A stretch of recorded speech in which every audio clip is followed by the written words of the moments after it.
Salve, salve, nação rubro-negra, aqui Marquinhos Assunção, chegando na manhã dessa sexta-feira, dia 10 de outubro de 2025, com esse vídeo de informações do Flamengo.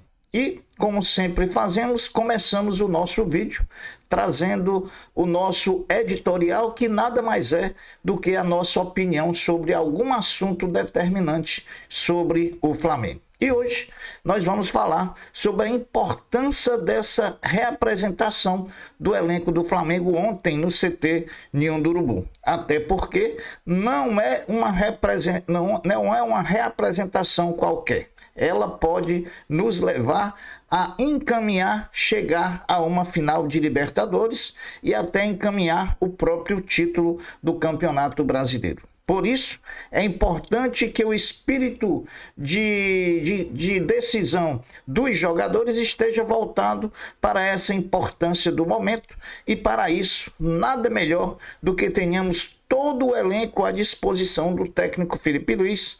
Isso que nós estamos desejando, que nessa reapresentação esse espírito de decisão seja incorporado aos jogadores do Flamengo e que eles entendam a importância dessa sequência, que vem aí jogos decisivos da semifinal da Libertadores e jogos reta final das rodadas do Campeonato Brasileiro, que vão encaminhar aí a conquista de um título. Portanto, vamos com tudo, Mengão, vamos com raça, amor e paixão. Dito isso, falando o nosso editorial, vamos agora entrar especificamente no nosso vídeo de informações do Mengão. E para isso, antes de começar, eu peço a você, rubro-negro, que ainda não é inscrito no nosso canal, que se inscreva, que deixe o like, que compartilhe os conteúdos nas redes sociais e que, por fim, você também ative o sininho das notificações para que o YouTube possa notificá-los de tudo que estiver acontecendo de novidade no nosso canal. Por fim, também, eu peço a você que, se tiver a oportunidade de você hypar o vídeo, hype o vídeo para que a gente possa ter um engajamento melhor diante da plataforma. Dito isso, não temos o que fazer. Vamos às notícias do Mengão. Depois das folgas da data FIFA, finalmente ontem, quinta-feira, o elenco completo do Flamengo se reapresentou no CT Ninho do Urubu pela manhã, onde definitivamente se iniciou a preparação para o clássico contra o Botafogo na próxima quarta-feira, dia 15, no Engenhão. A expectativa da reapresentação se confirmou. A boa notícia ficou por conta de Eric Pulgar, que, recuperado de cirurgia no pé direito, treinou normalmente com o grupo pela primeira vez desde o acontecimento da sua lesão, quando da disputa da Copa do Mundo de Clubes. Se Pulgar treinou, o meio-campista espanhol Saúl, que vem de problemas no tornozelo esquerdo, fez apenas trabalhos internos na academia. Porém, não é problema para a partida contra o Botafogo. Nas próximas atividades, o espanhol Saúl deve voltar a treinar normalmente com o restante do grupo. Ainda sobre Pulgar, o chileno está retornando aos treinos dentro do prazo de recuperação e está pré-estabelecido internamente pelo Flamengo, que eram de 3 meses, com possibilidade muito grande de já estar à disposição contra o Botafogo na próxima quarta-feira, dia 15, pelo Brasileiro. Se Pulgar, juntamente com Alan, Arrascaeta, Jorginho e Carrascal, todos eles estão pendurados com 2 cartões amarelos diante do Botafogo. E caso algum deles tome cartão, não enfrentarão o Palmeiras na grande partida do Brasileirão no próximo dia 19, um domingo, 4 da tarde, no Maracanã.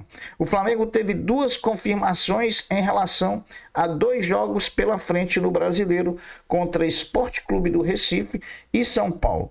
Contra o Sport, em jogo adiado da 12ª rodada, a CBF definiu a data de 13 de novembro, em plena data FIFA de novembro, em Recife, para a realização desse jogo atrasado. Lembrando que o Sport negociou a operação do jogo por R$3 milhões e a partida sairá da Ilha do Retiro e vai para a Arena Pernambuco. Lembrando também que a torcida do Flamengo vai ter pelo menos 30% do estádio disponível para assistir a partida.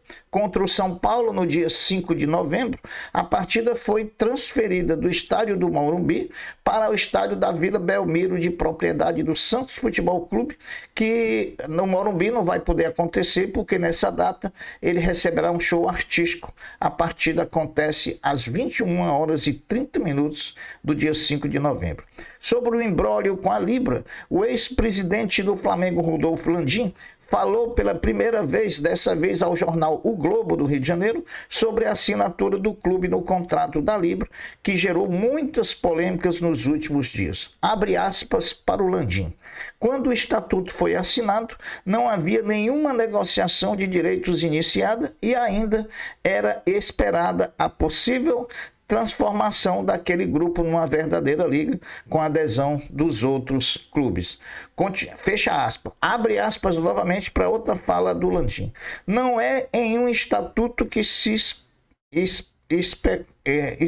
esperava que fossem discutidos todos os detalhes de futuros contratos.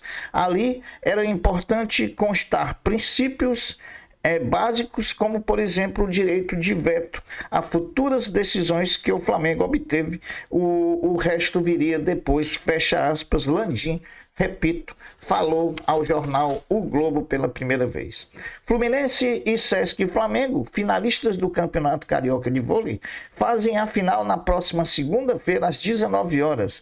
Porém, ontem, quinta-feira, os dois times se enfrentaram ainda pela fase inicial da competição, em partida que decidiu o mando de campo da final de segunda-feira, final que será jogada em partida única. Terminada a partida de ontem, o Flamengo, depois de 4 jogos seguidos, desde o ano passado, sem vencer o Fluminense, venceu o Fluminense por 3-1, garantindo o mando de campo rubro-negro na final do campeonato, que será realizado no Tijuca Tênis Clube, somente com a torcida do Flamengo. Então, segunda-feira, 19h, vai ter Sesc Flamengo e Fluminense na decisão do Campeonato Carioca de Vôlei Feminino, e todos nós estaremos lá para assistir. Uma eventual saída do Flamengo da Libra implicaria em falando de que muita gente aí fica vendendo bravata, vendendo falácia, né? Dizendo que o Flamengo poderia sair da Libra. A gente vai trazer aqui mais ou menos quais são as implicações numa eventual saída do Flamengo da Libra. Então vamos lá. Nessa eventual saída do Flamengo da Libra, implicaria em uma multa a ser paga por quem desse causa a essa saída. E ainda diminuiria dos montantes nos percentuais por cada critério um abatimento de mais ou menos 300 milhões de reais em relação à TV Globo. Nada mudaria em cima do Flamengo, pois os direitos estão vendidos pelo Flamengo e comprados pela Globo até o final de 2029. Então, esqueça essa história do Flamengo sair da Libra.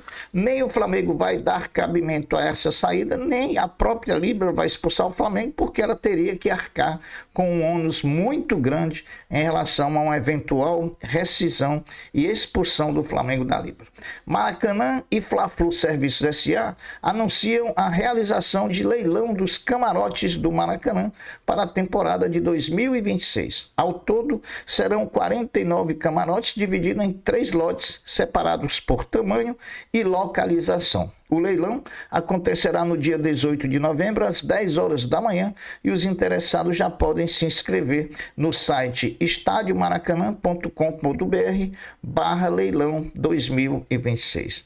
Com informação trazida pela ESPN, a CBF já definiu o critério de escolha da arbitragem para Flamengo e Palmeiras, dia 19 do Maracanã, pelo Campeonato Brasileiro.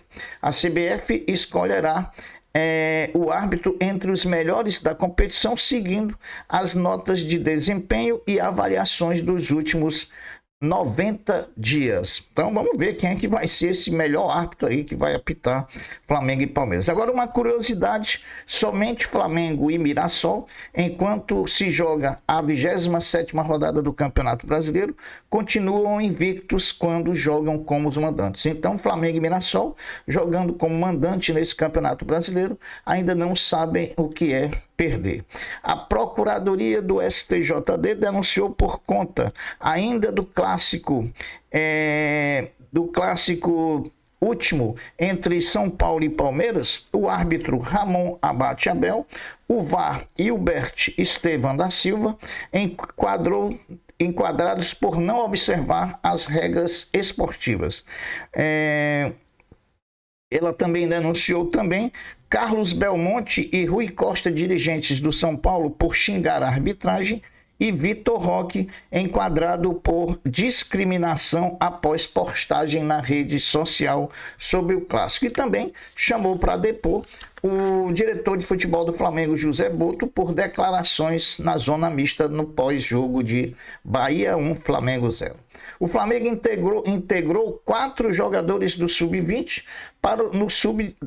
O Flamengo integrou 4 jogadores do Sub-17 para treinar no Sub-20 rubro-negro. São eles o zagueiro Daniel Churran, o volante Lucas Falcone, o meio-campo João Vitor e o atacante Emanuel.